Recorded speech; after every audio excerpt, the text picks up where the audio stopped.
Hello and welcome back to Practical Manifesting for Busy Women. This is a podcast dedicated to those of us who are juggling a ton of responsibilities and really want to live joyful lives as creators rather than reactors to life. So we all know that sometimes it's just really hard because we feel like we have a ton of balls in the air, and some days we're just happy if only a few drop. So there's a lot of drama in the world. There always is, and I think there always has been. I'm hopeful that we will one day create a world of peace, but we're not there yet. Let's be honest. But if we want a world of peace, it has to come from somewhere, and we're better than you. One of the things I teach is A Course in Miracles, and it says we only need one person. We just need one person, really. Each one of us has a responsibility in creating a world full of light. And if you happen to be lucky enough to be living in a place where you can work on creating a life you love, where you can work on the higher energy systems, then you're actually a benefit to the world when you shine brightly. And I really want to help you do that. You know, I'm a human and I live a human life. And I was scrolling through TikTok the other day, and there was a bunch of people applauding a celebrity, actually a celebrity that I love, for holding grudges. And I thought that was interesting. And I understand that there's some things that people do on planet Earth. There's some things that people do that are just really hard to forgive. There's some things that people do that are heinous. And I'm not saying that there's not evil people in this world, because there are. There are people who are strayed so far from light that they are darkness. Right? I would not deny that. But the thing about holding grudges is, remember this: whatever is in your energy field right now, you are poised to create more of. Whatever you're focused on and holding that grudge against is something that you are. It's something that you vibrate to. So if you don't want more of that, then you have to do something about that. It's up to you. And it's also inspiring. Let's be honest. Sometimes we have experiences where people's negativity inspires us to create wonderful music, or to create wonderful art, or to create wonderful words. There's all different ways that we get inspiration in the world. So I'm not here to judging. However, it's a matter of, what do you want to create in your life? Do you want peace? Do you want to manifest a life you love? Or are you willing to let that thing hold you back? Whatever you focus your attention on grows. And everything counts. You can't hold on to grudges here and create this miraculous peace over here. Whatever you hold on to, whatever grudge you hold on to, is going to take away from your peace. So if you're willing to settle for less than calm, if you're willing to settle for less than peace, then by all means, hold on to grudges. Who am I to tell you what to do? However, if you really want to create a wholly joyous, wholly full of light life, if you want your life just to get better and better, those are things worth considering. Everything counts. And I know this stuff is hard, but the thing is, we keep recreating things until we let go of them. We just do. It's that simple. We do not let go of something by focusing on it. We don't. And letting go is a process. And that process in A Course in Miracles is called forgiveness. And by forgiving it, we redefine it. We take our power back in forgiveness by redefining it, by deciding what that thing taught us. When we can understand what it taught us, and now we have what we want to learn from it, now we have a purpose from it. And we can let go of the story and keep the lesson. I talk about this all the time. We want to let go of the story, the drama, the pain, but keep the purpose, keep the lesson. What is it teaching me? How am I going to use that thing to catapult me into my better life, into my more loving existence? And then what we do is we take all of our time and attention and put it into what we want to create. And one of the reasons manifesting is so hard is because we're not usually just manifesting a thing. We're manifesting a life. We're manifesting our life. And we're currently doing that right now. So whatever is going on in your life is what you've manifested. And if you don't love it, that's okay. You can recreate it. And if you feel like you can't recreate it, I'm going to say this again because I say it a lot. A Course in Miracles teaches, and so do the Seth books, that there's not one thing that you're experiencing that you cannot find relief in. There's not one thing that you're experiencing that cannot be turned into what the Course in Miracles calls a holy encounter. There's not one thing that you're experiencing that can't be made better.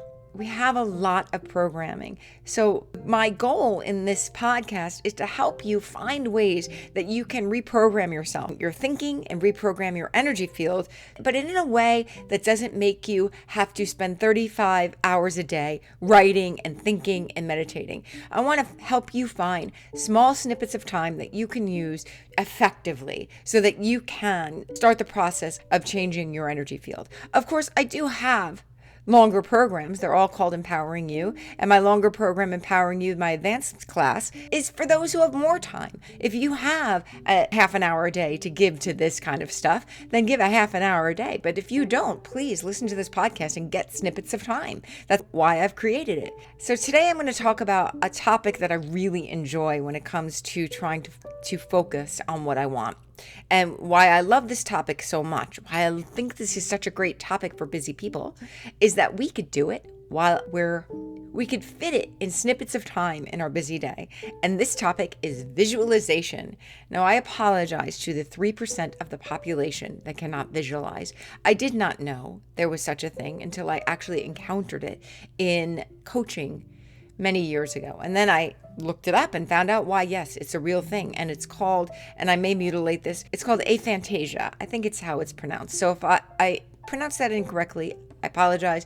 But if you happen to have aphantasia, but then visualization is not for you. But you could actually instead say things out loud. There's a lot of other tools for you, and you absolutely can manifest. So don't worry. Just if you can't visualize, it doesn't mean that you can't manifest. It just means you have to up the other tools a little bit, the other things that I'll be talking about in this program. But for today, we're going to be talking about visualization. And I would say this: when you have more than a few minutes and you're on your own, it's good to practice your visualizations so that you can use them when you're on the run. So what is visualization? It's simply coming up with a picture of what you want in your mind.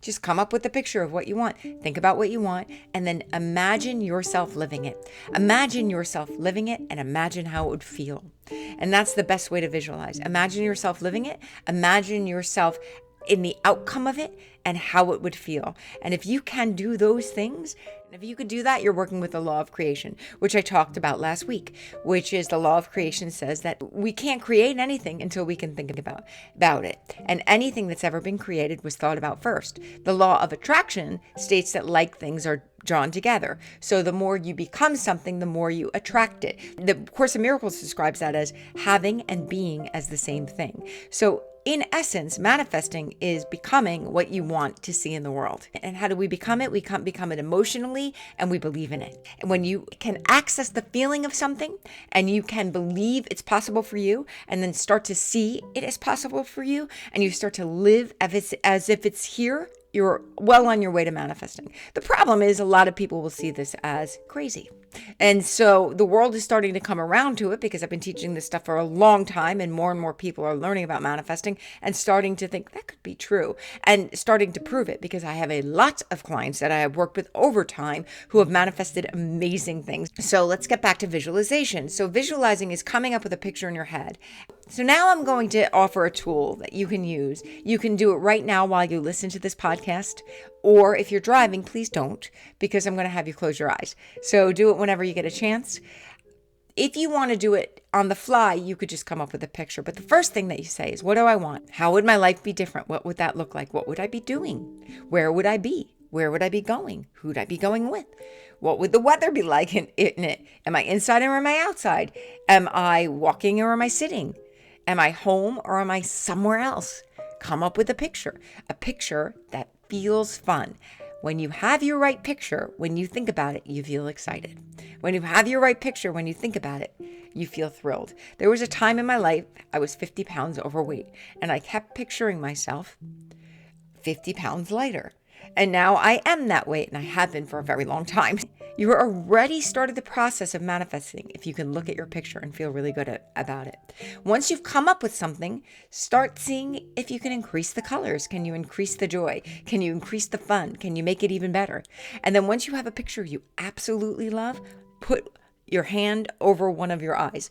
I know your eyes are already closed. It doesn't matter. Just put your hand over one of your eyes. What that does is it activates the other side of your brain.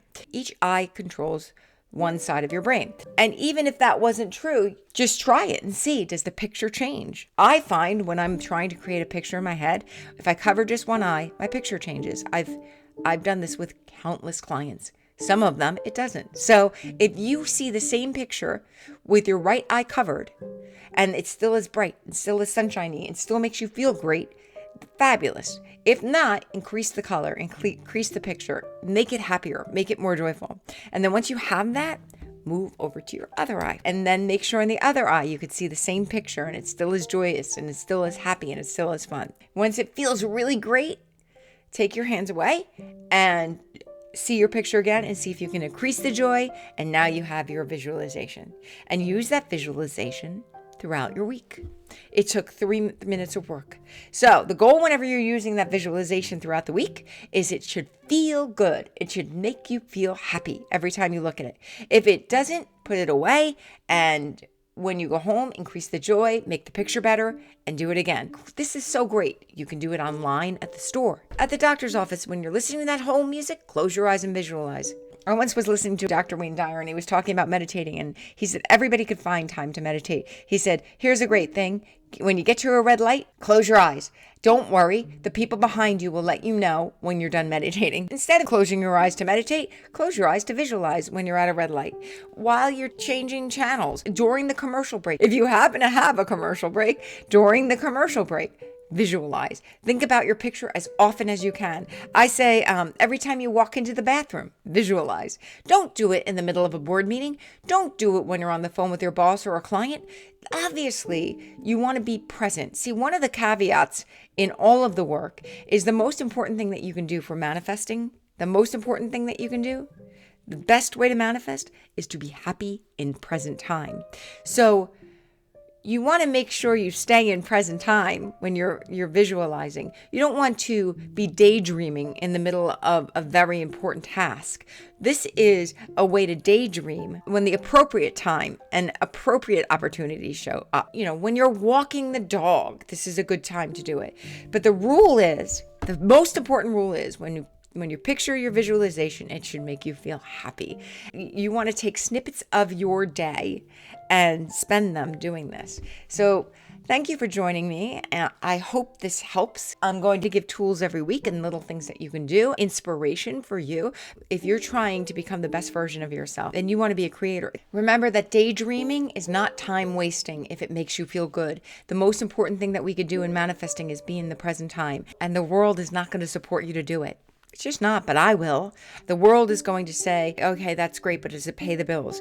Eventually it does, I promise you. You have to think about something in order to create it. You just do. And the more you focus on what you want and give yourself the gift of focusing on what you want, the more you can do that, the better your life becomes. The more you know that you are the creator of your life, and the more you let go of judgment of others. And every time you find yourself judging others, this is what I try to do. Whenever I find myself judging others or thinking bad about other people or thinking they should or shouldn't, I say, oh, I could be thinking about something else instead. Let me focus on what I want. Remember, the Course in Miracles says the strain of constant judgment is virtually intolerable. It is curious that an ability so debilitating would be so deeply cherished. So when you find yourself looking out into the world and thinking the world does this to me, remind yourself, oh, I'm a creator, and start picturing your vision. Picture what you want. Come up with your visualization. And for those of you who have an inability to picture, don't worry. I'm going to be giving you some tools next week. You can do this. And if you're interested in all those other tools and you'd like to work with me, I am giving a live free class this Friday for anyone who shows up. All you have to do is email me, kim@kimmazzella.com. It is free. It is on Zoom, but you have to email me for the Zoom link. And it's going to be all about the 4 step to manifesting what you want. And I'm going to walk you through the process, and then you'll get to meet with me to do it. So I look forward to meeting you then. So regardless, remember, life is super short. So please be kind, have fun, and love everything. Thank you so much for listening.